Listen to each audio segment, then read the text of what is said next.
It's Becca Newton from the KBIA Newsroom, and it's time for Missouri on Mic. Conversations from Missouri in its 200th year. Tim Berghold spoke with the Missouri on Mic team at the Central Missouri Renaissance Festival in October. He shared the importance of having an open mind while engaging in a fantasy world.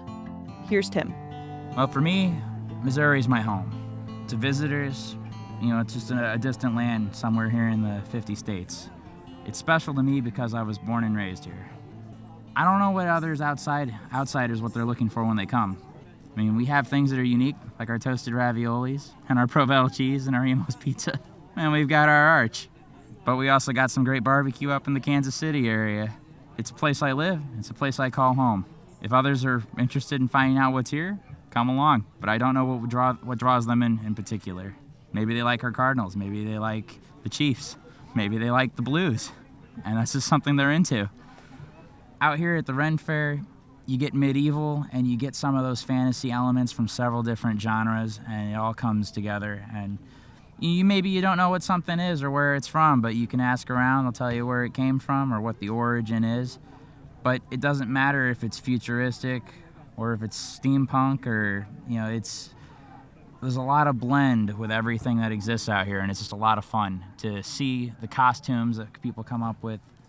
For a lot of people, you can be fans of several different things. Envision a place that's going to be a fantasy world. It's usually set in some type of a medieval era. Swords, armor. You're going to see a lot of that when you come out to something like this. But you can also see the magic realm, fae side of everything, mythical creatures. It's a hodgepodge of a lot of different things, and it doesn't have to necessarily be period.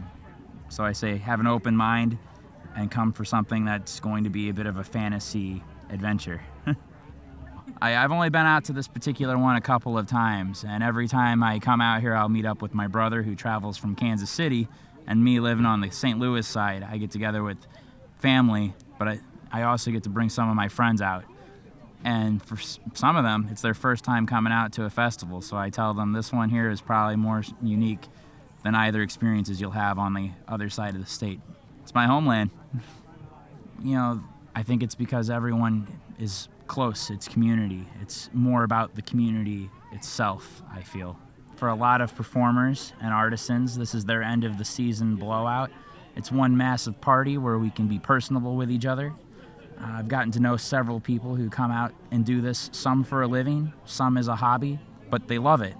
And I get to hang out with all my friends who both are patrons like myself or are performers who are also here enjoying themselves as patrons.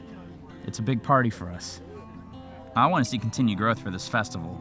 I want to see new artists who are coming to fair, who are developing their skill and their craft, new performers, new products, new talent. Sometimes you have a chance to learn from somebody and what they do to make something look a particular way.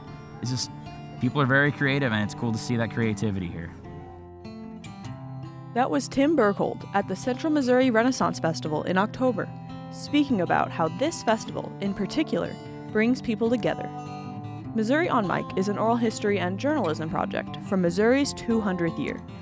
Thanks to Abigail Ruman for producing this episode, and the Burney Sisters for providing our music. For more conversations like these, visit kbia.org. I'm Becca Newton. Thanks for listening.